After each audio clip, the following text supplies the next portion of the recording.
Você já ouviu falar em recuperação judicial de empresas?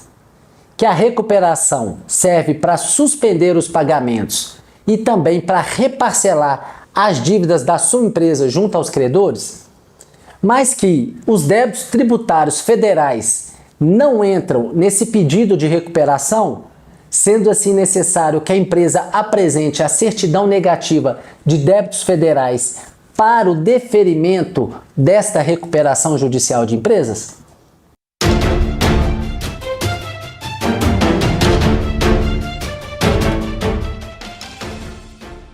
Olá, tudo bem? Seja muito bem-vindo ao nosso canal.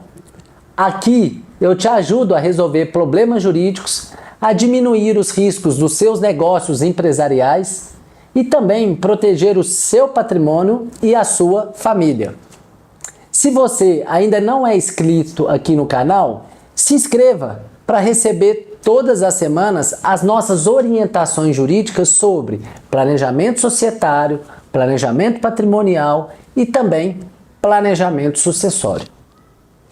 Em nosso escritório, quando nós recebemos um cliente que está passando por alguma dificuldade financeira e cogita apresentar um pedido de recuperação judicial da empresa, ou seja, das suas atividades empresariais, de início, de plano, a gente para analisar dois pontos que nós consideramos cruciais para a viabilidade jurídica desse eventual pedido de recuperação judicial das atividades da empresa. Em primeiro lugar, a gente verifica qual é a origem das suas dívidas.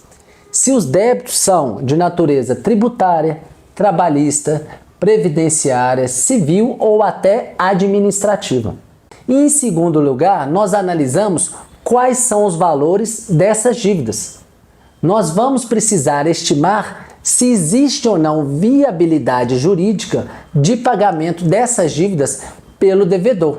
Na maioria das vezes, o que a gente depara é com a seguinte situação: a maior parte da dívida que a empresa tem é de natureza tributária e especificamente de dívidas de tributos federais devidos à Receita Federal, que é o governo, a União Federal. E diante disso, nós temos um grande problema, porque os débitos tributários federais não estarão sujeitos ao benefício da recuperação judicial, que é o que? A suspensão dos pagamentos e o reparcelamento futuro dessa dívida, conforme o plano de recuperação que vier a ser aprovado pelos credores.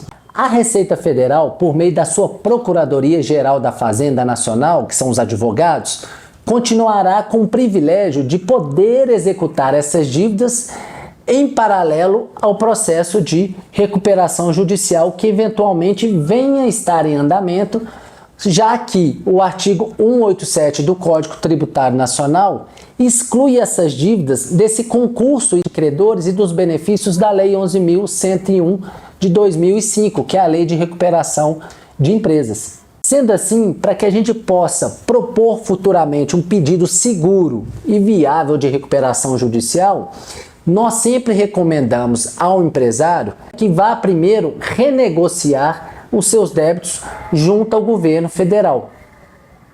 É preciso, então, ter essa consciência e que a empresa primeiro obtenha a certidão negativa de débitos tributários, que é a CND, ou então a certidão positiva de débitos tributários com efeito negativo, que é a chamada CEPEM, para que essas cobranças tributárias sejam, então, suspensas. E aí, uma vez suspensa, a gente não tenha nenhum risco de ter o nosso patrimônio da empresa recuperanda bloqueado ou com alguma restrição. Inclusive, a própria Lei de Recuperação, em seus artigos 57 e 58, prevê a obrigatoriedade da apresentação dessa certidão negativa de débitos federais já como uma condição necessária à propositura e à aceitação do processamento do pedido de recuperação judicial da empresa. Até pouco tempo atrás, existiam alguns entendimentos judiciais, que são a jurisprudência, sobre a possibilidade de afastar,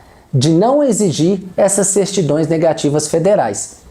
Entretanto, nós temos duas decisões recentes do Superior Tribunal de Justiça uma agora em outubro de 2023 e outra agora em janeiro de 2024, que veio a pacificar o tema por meio do julgamento do recurso especial 2082781 e do recurso especial 2053-240. O Tribunal Superior, o STJ, passou o quê? A considerar nesses dois julgamentos não ser possível mais dispensar a apresentação das certidões negativas de débitos federais para o deferimento do processamento da recuperação judicial da empresa. Diante o quê? Das inovações que foram trazidas da Lei 14.112 de 2020. A apresentação, então, das certidões federais, com base lá naqueles artigos 57 e 58 da Lei de Recuperação, hoje ela constitui uma exigência inafastável, com ressalva somente o quê?